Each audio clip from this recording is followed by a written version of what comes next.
नमस्कार, मी राजेश खोपकर क्रीडांगणच्या या भागामध्ये आपणा सर्वांचं मनपूर्वक स्वागत करीत आहे। आज आपण पाहणार आहोत कल्पेश गोविंद कोळी मेमोरियल क्रिकेट टूर्नामेंट। आजचा दुसरा दिवस, फायनल मॅच, अंतिम सामन्यामध्ये दोन संघ खेळत आहेत। एक संघ ठाणे सेंटर आणि दुसरा संघ त्यांच्या विरुद्ध खेळतोय तो म्हणजे चर्चगेट सेंटर। ठाणे सेंटर संघाने पहिल्या दिवशी धावा केल्यात त्या 138, संघ गारद झालेला आहे आणि विजयाच्या निर्धाराने खेळ करायला सुरुवात केलेली आहे ती चर्चगेट सेंटरने। सामना सुरू झालेला आहे आजच्या दुसऱ्या दिवसाचा। जाऊया आपण मैदानाकडे। 34वी कल्पेश गोविंद कोळी मेमोरियल क्रिकेट टूर्नामेंट अंतिम फेरीचा सामना ठाणे सेंटर आणि चर्चगेट सेंटर या दोन संघांमध्ये खेळविला जातोय। 138 धावा केल्यात ठाणे सेंटरने पहिल्या डावात आणि त्याचा पाठलाग करताना चर्चगेट सेंटर यांनी पहिला दिवसाचा खेळ जेव्हा समाप्त झाला 3 गड्यांच्या मोबदल्यात 124 धावा केल्या होत्या। चर्चगेट सेंटरसाठी जय महात्रे आणि निखिल गुरव यांनी अप्रतिम गोलंदाजी केली। जय महात्रेने 3 गडी बाद केलेत, निखिल गुरवने 3 गडी बाद केलेले आहेत। ठाणे सेंटरसाठी पार्थ राणे याने 47 धावा केल्या आणि फलंदाजी करताना चर्चगेट सेंटरसाठी शार्दुल फगरे याने 68 धावा केलेल्या आहेत। चेंडू सीमा पार चौकार। यावेळी मैदानात डावखुरा फलंदाज रय्यान खान आणि त्याच्या जोडीला कर्णधार आरुष कोल्हे खेळत आहे। वीर मेजर रमेश दडकर क्रीडांगण येथे सुरू असलेली ही कल्पेश गोविंद कोळी मेमोरियल क्रिकेट टूर्नामेंट। या स्पर्धेत एकूण 16 संघांनी सहभाग घेतलेला आहे। चेंडूला खेळून काढले, चेंडू सीमा पार, हा येतोय खणखणीत दणदणीत चौकार। आरुष कोल्हे फलंदाजी करतोय। विजय अगदी दृष्टीपथात आहे कारण की 2 दिवसांचा हा सामना आहे आणि यावेळी आपण पाहतोय चर्चगेट सेंटर ज्या पद्धतीने सकारात्मक विचार घेऊन फलंदाजी करीत आहेत, अगदी सहज सोपं सूत्र त्यांना माहीत आहे की आपल्याला 138 धावांहून अधिक धावा करावयाच्या आहेत। यावेळी स्पर्धेचे प्रमुख आयोजक प्रतीक यांचं आगमन झालेलं आहे। आतापर्यंत आपण ऑर्गनायझरच्या भूमिकेमध्ये अशी माणसं पाहत असतो ज्यांचे वय 70, 75, 80 असं असतं। मात्र असा एक ऑर्गनायझर जो अगदी 35 मधला आहे, मात्र आपल्या जोमाने, आपल्या आतल्या विश्वासाने स्पर्धेला नेहमी यशस्वी करत असतो आणि तो ऑर्गनायझर आहे प्रतीक कोळी। प्रतीक, स्वागत आहे। प्रतीक, ही स्पर्धा आयोजित केली जाते, या स्पर्धेत जे तरुण प्लेयर्स खेळतात, युवा प्लेयर्स खेळतात, त्यांना कशी संधी मिळते? संधी म्हणजे ही जी टूर्नामेंट आहे ही मुंबईचे समर वेकेशन कॅम्प जे असतात, तर समर वेकेशन कॅम्प हे वेगवेगळ्या ठिकाणी होतात। थेट चर्चगेटपासून ते पालघर डहाणूपर्यंत, सेंट्रलला बघाल तर तुम्ही वांगणीपर्यंत होतात CST पासून, आणि हार्बर लाईनला थेट बेलापूरपर्यंत होतात। म्हणजे ही अख्खी मुंबई आणि मुंबई सबर्ब्समधली टूर्नामेंट आहे आणि प्रत्येक ठिकाणी हे उन्हाळी प्रशिक्षण शिबिर चालतं, त्याच्यातून ही टीम निवडली जाते। टोटल 16 संघ खेळले जातात आणि 16 संघातून MCAसाठी 16 वर्षाखालची टीम निवडली जाते। आपण नेहमीच म्हणतो की यशस्वी आयोजन झालं, मात्र त्या यशस्वी आयोजनाच्या मागे अनेक अडचणी असतात, हे आपल्याला माहिती आहे। अशा किती अडचणी आल्या आणि त्या अडचणींवर कशा प्रकारे मात करण्यात आली? अडचणी तर खूप येतात. अडचणी आल्या तरच ती मजा येते आयोजन करायला आणि ती एक बोलताना शक्ती पण येते की आपण अजून कसं चांगल्या प्रकारे करू. कारण का मी आता माझा असा रोल आहे की माझे जे सहआयोजक आहेत किंवा परिवार आहे तो सगळा 80तला आहे 70तला आहे आणि माझा एज ग्रुप बघता मला मधली गॅप भरून काढायची असते. तर मला स्वतःला मी इनोव्हेटिव्ह आयोजक समजतो. कारण का आत्ता सध्या सोशल मीडियाचं युग आहे, त्याच्यामुळे इनोव्हेशन खूप महत्त्वाचं आहे. तर आम्ही नवीन नवीन उपक्रम करत असतो. जसं की गेल्या 2 वर्षापासून आम्ही प्लेयर लोकांचा विमा उतरवतो, अंपायरचा विमा उतरवतो. तर दरवर्षी आमचा एक रोल असतो की काहीतरी यावर्षी नवीन सोशल मेसेज आम्ही घेऊन यायला पाहिजे. तर यावर्षी आम्ही सोशल मेसेज असा ठेवला आहे की सेव्ह मँग्रोव्ज. म्हणजे तुम्हाला माहिती आहे मुंबई आणि मुंबई सबबला जे मँग्रोव्जचं वेड लागलेलं आहे आणि त्याच्यासाठी आमचा इकडचा न्यूइनचा धर्मेश बराई म्हणून हा किती जवळजवळ 500 रविवार तो या मँग्रोव सोल्जर म्हणून काम करतो. तर आम्हाला खूप अभिमान आहे. अशा गोष्टी आम्ही आमच्या म्हणजे क्रिकेटच्या माध्यमातून पण आम्ही सोशली मेसेज देण्याचा प्रयत्न करतो. कर्णधार आरुष कोल्हे अर्धशतकाच्या खूप जवळ. कल्पेश गोविंद कोळी मेमोरियल क्रिकेट टुर्नामेंटला एक गौरवशाली इतिहास आहे.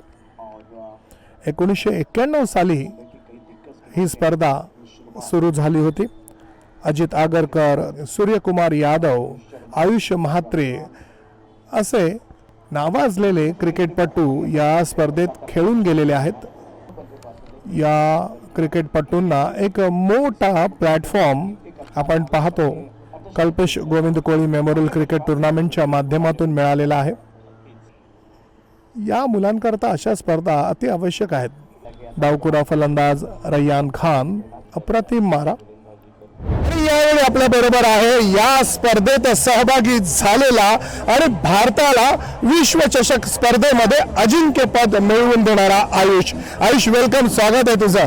आयुष, आपल्या या स्पर्धेबद्दल काय बोलशील? स्पर्धा तर आता बोलू शकत नाही. लेजंडरी स्पर्धा आहे आणि legends of the game, legend of the Mumbai खेळून गेलेत. तर आणि मी पण सुद्धा पार्ट होतो या टुर्नामेंटचा आणि खूप छान वाटतं परत सर्वांना बघून. आणि इकडनंच मला करिअरला एक शेप मिळाला आणि इकडनं मग 19ला प्रमोट केलं. तर मुंबई क्रिकेट असोसिएशनने पण खूप सपोर्ट केला आणि त्याच्यामुळेच या टुर्नामेंटमुळेच मला वरती जायला चान्स मिळाला. आयुष, विश्वचषक कप अजिंक्यपद मिळवलं, कर्णधार होतं. कप उचलताना काय फिलिंग्स होत्या?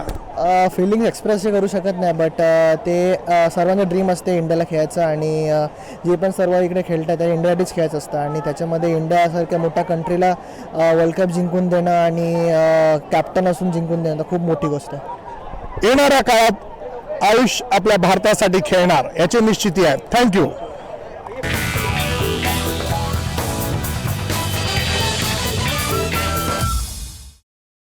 कल्पेश कोळी स्मृती चषक ही स्पर्धा आपण पाहतो. ही स्पर्धा का भरवण्यात येते आणि त्याचा मागील उद्देश काय हे आपण जाणून घेऊया. यावेळी आपल्याबरोबर आहेत नागेश ठाकूर सर. सर, सगळ्यात पहिलं तर आपलं स्वागत आहे. सर, या स्पर्धेचा मूळ उद्देश का आहे आणि ही स्पर्धा कल्पेशच्या नावाने का भरवण्यात येते? 1990 साली जेव्हा कल्पेशचा मृत्यू झाला, कल्पेश हा एक उभरता खेळाडू होता ज्याची निवड मुंबई तेव्हाचं बॉम्बे क्रिकेट असोसिएशनच्या अंडर-15 गुंडप्पा विश्वनाथ करंडकसाठी झाली होती. आणि ह्याच्यामध्ये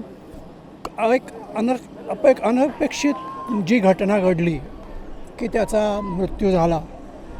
एक ते लोक कारल्याला गेले असताना तिथे त्याचा एक मृत्यू झाला आणि त्याच्यानंतर ही घटना मी तेव्हा न्यूएनचा सेक्रेटरी होतो आणि मी न्यूएनच्या पदाधिकाऱ्यांना मी सांगितलं की असं घडल्यानंतर आपल्याला त्याची स्मृती जतन करायची आहे आणि स्मृती जतन करण्यासाठी काय करायला लागेल. तर म्हटलं एक त्याच्या नावाने आपण एक स्पर्धा चालू करूया की जी स्पर्धा शेवटपर्यंत राहील आणि कल्पेशची स्मृती जतन होईल.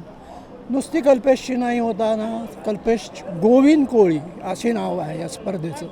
सो गोविंदचं जे त्याच्यामधलं वाटा आहे तोही तेवढ्याच पद्धतीने सांभाळला जाईल. सो अशा पद्धतीने, कारण गोविंदचा वाटा एवढ्याचसाठी की गोविंद लेग स्पिन बॉलर होता आणि सो इज द कल्पेश हा सुद्धा एक लेग स्पिन गोलंदाज होता आणि खूप अप्रतिम गोलंदाजी करायचा आणि अप्रतिम फिल्डिंग करायचं आणि त्याच्यामुळे त्याची मुंबईच्या संघामध्ये निवड झाली होती. डावखुरा फलंदाज निखिल सज्ज होतोय. शॉर्ट सिली पॉईंट आहे, स्लीप आहे. पहिलाच बॉल टप्पा पडल्यानंतर बाहेर निघणारा यष्टीरक्षकाच्या हातात. आपण पाहतोय चर्चगेट सेंटर आणि ठाणे सेंटर. चर्चगेट केंद्र म्हटलं तर निश्चितच त्या चर्चगेटमध्ये मुंबई ही खऱ्या अर्थाने आर्थिक राजधानी आहे. आणि सुंदर काय बॉल टर्न झाला आहे टप्पा पडल्यानंतर. त्याच चर्चगेट सेंटरचा फलंदाज आता मात्र जास्त बाहेर निघतोय बॉल टप्पा पडल्यानंतर. तर दुसऱ्या बाजूला ठाणे केंद्र जर आपण पाहिलं तर ठाणे वैभव, जी संस्कृती, ज्या प्रकारचं क्रिकेट ज्याच ठाण्याने आपल्या मुंबईला आणि भारताला अजिंक्य रहाणे, निलेश कुलकर्णी ज्याने आपलं योगदान दिलं, अशा प्रकारे 3 खेळाडू क्लोजिंग फिल्डर आहेत, खूप जवळ आहेत. आता मात्र मिडल लेग स्टंपवरचा चेंडू होता, हाफ व्हॉली बनवलं, फ्लिक केलं होतं चेंडूला आणि चेंडू खेळून काढला मिड विकेटला. गोलंदाज तयार. पुढचा बॉल टप्पा पडल्यानंतर कव्हरला खेळलेला फटका. फलंदाज अशी ओळख. पुढचा बॉल टप्पा पडल्यानंतर बॅकफुटला जाऊन बॅकवर्ड पॉईंटला खेळाडू आहेत. आरुष एक महत्त्वाची कामगिरी करतो. संघाचा कर्णधार कसा असावा, तर संघाचा कर्णधार आरुष कोल्हेसारखा असावा. संघाचा डोलारा सांभाळणारा, जेव्हा गरज आहे त्यावेळेस आक्रमक आणि ज्यावेळेस आवश्यक आहे बचावात्मक, तो दृष्टिकोन आपल्याला काल पाहायला मिळाला. गोलंदाज तयार. आर्यन पुढचा बॉल. आता मात्र थोडासा आखूड टप्प्याचा चेंडूला खेळून काढलाय, चांगलं वळवलं चेंडूला. बॅकवर्ड स्क्वेअर लेग या ठिकाणी आहेत. पुन्हा एकदा आपण पाहतोय चर्चगेट सेंटर, तोच दर्जेदार खेळ दोन्ही फलंदाजांकडून आपल्याला पाहायला मिळत आहे. चेंडू सीमा पार, चौकार. अंतिम फेरीच्या सामन्यात शतक हे एका क्रिकेटपटूचं स्वप्न असतं आणि ते स्वप्न पूर्ण करण्यासाठी आयुष यावेळी सज्ज झालेला आहे. संपूर्णतः कुरघोडी केली आहे ती चर्चगेट सेंटर या संघाने. पुढे सरसावलेला आहे आणि जबरदस्त फटका. 16 वर्षाखालील ही मुले ज्यावेळी खेळ खेळतात त्यावेळी त्यांच्याकडे आवश्यक असतं ते म्हणजे टेम्परामेंट. टॅलेंट त्यांच्याकडे आहेच, मात्र खेळपट्टीवर तग धरून राहणं ही कला या स्पर्धेमध्ये आपल्याला पाहायला मिळते. शतकाच्या उंबरठ्यावर असल्यावर थोडासा दबाव असतोच, मात्र यावेळी बिलकुल दिसत नाहीये. आयुष लो फुलटॉसला खेळून काढतोय कव्हरच्या दिशेने, परंतु क्षेत्ररक्षण खूप छान. चर्चगेट सेंटर संघाचा कर्णधार आरुष कोल्हे शतकाच्या उंबरट्यावर आहे. सामना असा सुरू राहणार आहे आणि या स्पर्धेची अधिक माहिती जाणून घेण्यासाठी आपण जाणार आहोत गोपाळ कोळी सरांकडे. मुंबईच्या क्रिकेट विश्वामध्ये असं एकही क्रिकेट रसिक नसेल ज्याला गोपाळ कोळी सर हे नाव माहीत नसेल. यावेळी आपल्याबरोबर आहेत सर. सर आपलं वेलकम, आपलं स्वागत आहे. या स्पर्धेचे फाउंडर आहात तुम्ही आणि गेली 33 वर्ष पाहिलेले आहात. अनेक प्लेयर्स सिलेक्ट पण झालेले आहेत, काय सांगाल? ही कल्पना ॲक्च्युली नागेश ठाकूरांची आहे. आमचा एक पुतण्या 1989ला गेल्यानंतर त्याची कल्पना आली की इथे हे कॅम्प चाललेले असतात, हे कॅम्पला पहिले 15 दिवस प्लेयर असतात तर कोणच येत नाहीत, तर आपण या कॅम्पची टुर्नामेंट मारूया. म्हणून मी ते कमिटीमध्ये असताना मी आणि बर्वे आणि बबोरे शेट्टीने धरून ही टुर्नामेंट चालू केली. त्यावेळी 40-40 ओव्हरची मॅच असायची. ते सॅटर्डे संडे सगळ्या इथेच मॅच व्हायच्या आणि नंतर मग प्रोफेसरनी रिक्वेस्ट केली की तुम्ही 2 दिवसाचे करा. म्हणून आज आम्ही 2 दिवसाचे जवळजवळ 20 वर्ष झाले आम्ही टुर्नामेंट करतो.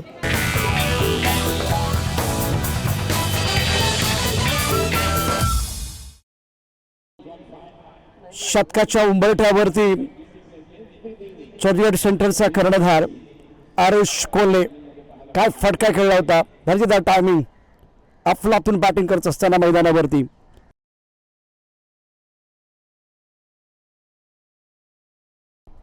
पुन्हा एकदा आपण पाहू शकता मैदानावरती डिफेन्स करत असताना सरळ चेंडू कोणाच्या हाताकडे गेलेला आहे. निश्चितपणे या ठिकाणी चौकार पाहायला मिळेल आणि पाहता पाहता चेंडू जातोय सीमा पार. दर्जेदार टायमिंग, अफलातून बॅटिंग करत असताना मैदानावरती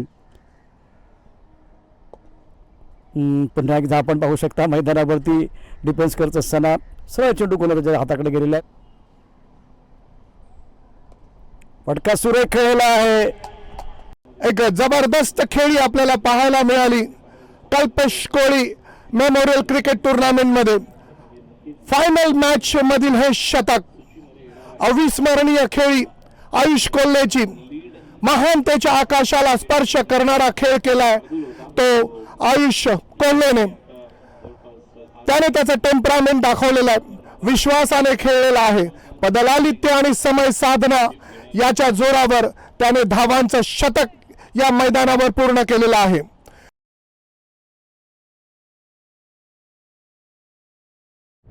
चौतीसावं वर्ष आहे ते आपल्या स्पर्धेचं आणि पहिल्यांदाच आपण प्लेयर्सना स्कॉलरशिप देतोय. स्कॉलरशिप देणारे आधारस्तंभ आपल्या बरोबर आहेत ते म्हणजे रंजीत पिल्ले सर. आपण त्यांच्याशी बोलिया. सर वेलकम, स्वागत है सर. आपने स्कॉलरशिप दिया है, क्या क्या इसके बारे में कहना चाहोगे सर आप? मैं अभी इस टूर्नामेंट से 4 साल से जुड़ा हूँ, तो इनका जो इंतुजियाज्म है और जो ऑर्गेनाइजर का जो ये है मेहनत है, ये देख के मन रहा है कि कुछ एक्स्ट्रा कुछ होना चाहिए प्राइजेस में. तो जब मैं इनॉग्रेशन के लाया था स्टार्ट फर्स्ट डे को, तब मैंने अनाउंस किया था कि first best man of the series को 25,000, best fielder 10,000, batsman 10,000, best bowler 10,000, ऐसा 55 का एक कैश रखा था. This is only to motivate the players, because आज ये प्लेयर्स आज इधर खेल रहे हैं, कल IPL खेलेंगे, कल परसों इंडिया खेलेंगे, पर ये चीज़ एक स्टार्टअप है उनके लिए. So I am very thankful to the organisers, to everybody for organise such a wonderful tournament. शतक तर त्याने झळकावलं, पण त्यानंतरच ह्या मैदानावरती बॅटिंग करत असताना तो आक्रमण करणार, विकेटवरती उभं राहणार, ही भागीदारी तशीच फुलत राहील का की समोरून ठाणे संघाकडनं विकेट घेतली जाईल ते देखील महत्त्वाचं असेल. संघाचा कर्णधार आरुष कोल्हे संयमाने बॅटिंग करतोय. निखिलचा रोल वेगळा आहे. तो मैदानावरती बॅटिंग करत असताना आतापर्यंत आक्रमक फारसा झालेला नाहीये. हे त्याचं तंत्र. तो कोशात जाऊन बॅटिंग करतोय सातत्यानं.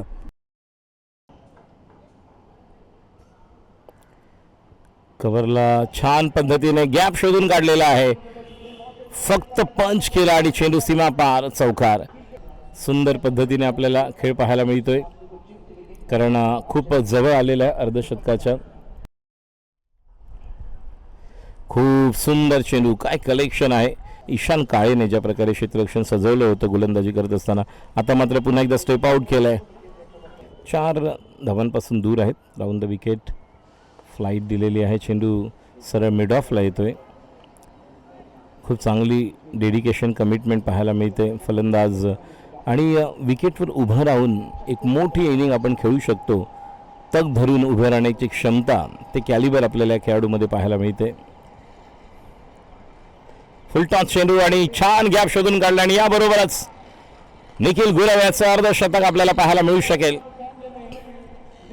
अप्रतिम हा अर्धशतक. या खेळीमध्ये निश्चितपणे ते डेडिकेशन आहे, ते डिसिप्लिन आहे, ते समर्पण आहे, निर्धार आहे, निश्चय आहे, समर्पण आहे आणि यशस्वीतेची एक वेगळी ओळख आहे. संयमाची खरी परीक्षा होती. त्या संयमाच्या परीक्षेवर खरा उभा राहिला आणि आपलं अर्धशतक आता धावफलकावर लावतोय. सुंदर अशी कामगिरी. आरुष कोल्हे कर्णधार, शतक आणि अर्धशतक निखिल गुरव, अष्टपैलू कामगिरी. आणखीन एक विश्वचषक स्पर्धेत खेळलेला प्लेयर ज्याने या स्पर्धेमध्ये सहभाग घेतला होता आणि मग आपलं नाव उज्ज्वल केलं होतं, अभियान कुंडू. अभियान, सगळ्यात पहिलं अभिनंदन. या स्पर्धेबद्दलचा अनुभव काय आहे? खूप चांगला अनुभव माझा. मी 30वा ॲनिव्हर्सरी खेळलेलो इकडे, तर खूप चांगला एक्सपिरियन्स होता, कारण की हे एक बेस आहे मुंबई क्रिकेट असोसिएशनसाठी, तर खूप चांगलं होतं आणि वेल ऑर्गनाइज्ड टुर्नामेंट म्हणून सगळं चांगलं होतं. ठाणे सेंटर या संघाने धावा केल्या होत्या 138 आणि विश्वसनीय खेळी करताना आपण पाहतोय चर्चगेट सेंटर या संघाने धावा केलेल्या आहेत 6 गड्यांच्या मोबदल्यात 365. यावेळी चेंडू उचललाय, चेंडू हवेमध्ये आहे आणि हा झेल होऊ शकतो. फलंदाज झेलचितरित्या बाद होतोय. 7वा गडी बाद होत आहे चर्चगेट सेंटर संघाचा. निखिल झेलचितरित्या बाद झालेला आहे, मात्र बाद होण्याच्या अगोदर त्याने एक उत्कृष्ट खेळी पेश केलेली आहे. अप्रतिम गोलंदाजी चर्चगेट सेंटर संघाची. जय म्हात्रे आणि निखिल गुरव या दोघांनी 3-3 विकेट्स प्राप्त केले आणि या दोघांच्या अफलातून गोलंदाजीवर ठाणे सेंटर या संघाला फक्त 138 धावांमध्ये रोखलं गेलं चर्चगेट सेंटरद्वारे. निखिल गुरव याने फलंदाजीसुद्धा छान केली. एक अष्टपैलू कामगिरी आपल्याला निखिल गुरवची पाहायला मिळाली. क्रिकेटचा दर्जा, दमदार खेळी आणि महानतेच्या आकाशाला स्पर्श करणारा खेळ या स्पर्धेची वैशिष्ट्य राहिली. आणि यावेळी आपण पाहतोय 34वी कल्पेश गोविंद कोळी मेमोरियल क्रिकेट टुर्नामेंट अजिंक्यपद पटकावलेलं आहे ते चर्चगेट सेंटर या संघाने ठाणे सेंटर या संघाला पराभूत केलेला आहे आणि सन 2026चं विजेतेपद प्राप्त केलेलं आहे ते चर्चगेट सेंटर या संघाने. चर्चगेट सेंटर या संघाचे अभिनंदन.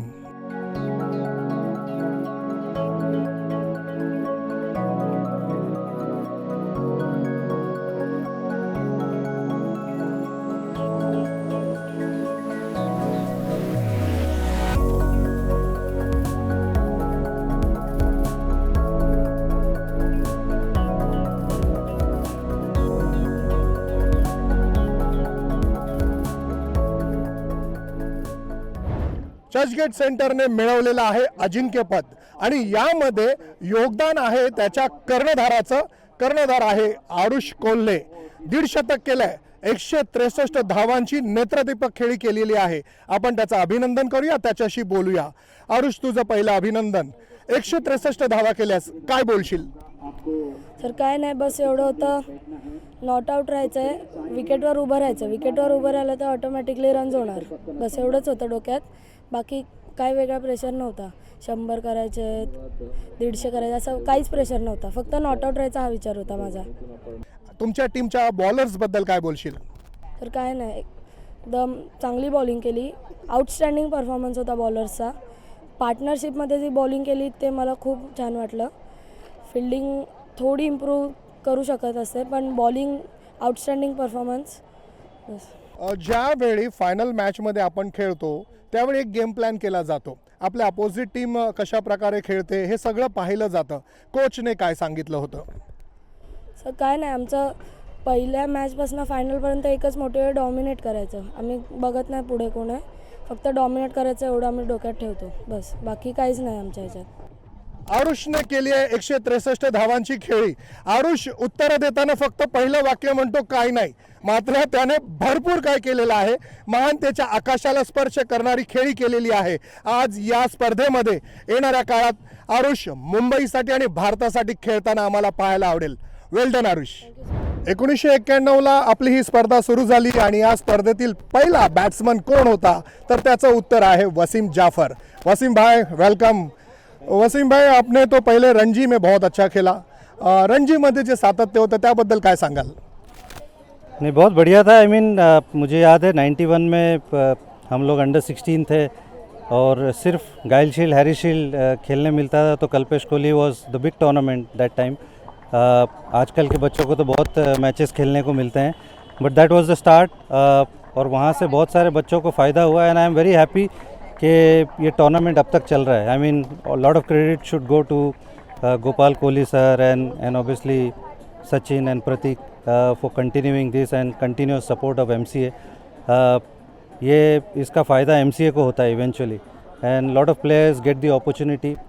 This is the fag end of the season और बच्चे लोगों को ये मैचेस खेलने मिलते हैं. सिलेक्टर्स को आई एम श्योर बहुत सारा टैलेंट देखने को मिलता है. तो it is a great tournament which is been going on for so long and I wish them all the very best. हमने सुनील गावस्कर के बाद आपको देखा है कि 4th इनिंग्स में आपने डबल सेंचुरीज की है.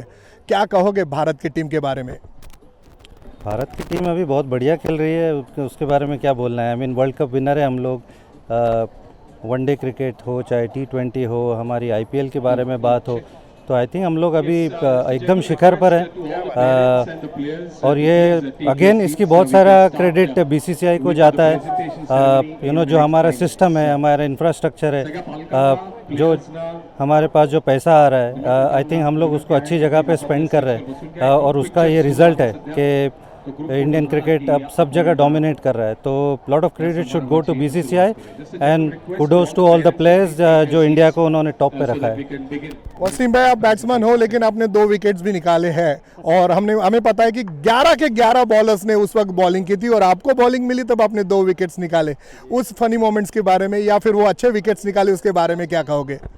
नहीं, अच्छे तो नहीं थे, वो बेचारे टेलेंडर ही थे। लेकिन वो टेस्ट मैच ही ऐसे हुआ था, उसमें अनिल कुंबले को बॉल लग गई थी and he sadly had to go back.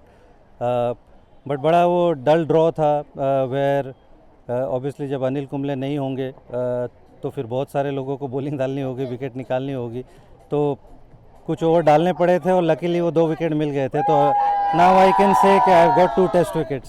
तो वसीम भाई आज खुश आहे? जी बिल्कुल खुश क्यों नाही आहे। आपण पाहिलं आपल्या या स्पर्धेतील पहिला बॅट्समन वसीम जाफर, जो मग मुंबईसाठी खेळला, विदर्भासाठी खेळला आणि मग भारतासाठी सुद्धा द्विशतकं केली। बहुत बहुत शुक्रिया।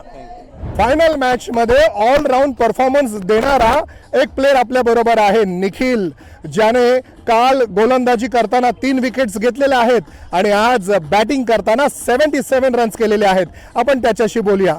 निखिल, तुम्ही टुर्नामेंट जिंकलेली आहेत, अभिनंदन। थँक्यू। निखिल, काल गोलंदाजी केलीस, 3 विकेट्स घेतलेस, काय बोलशील?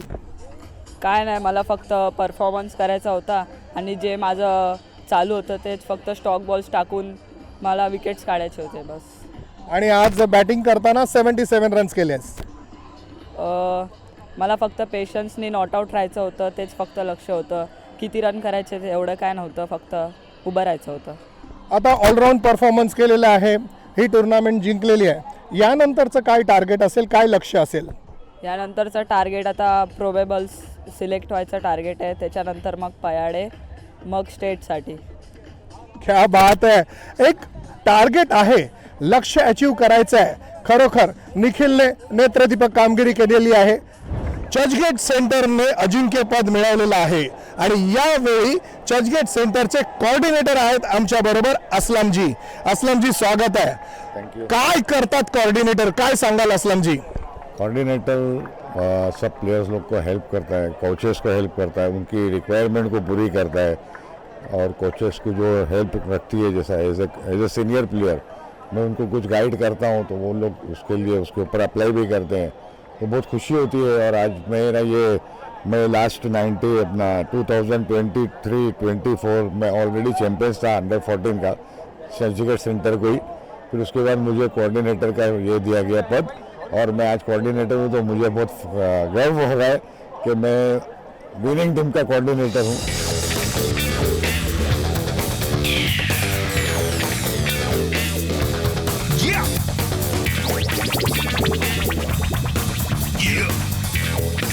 Yeah.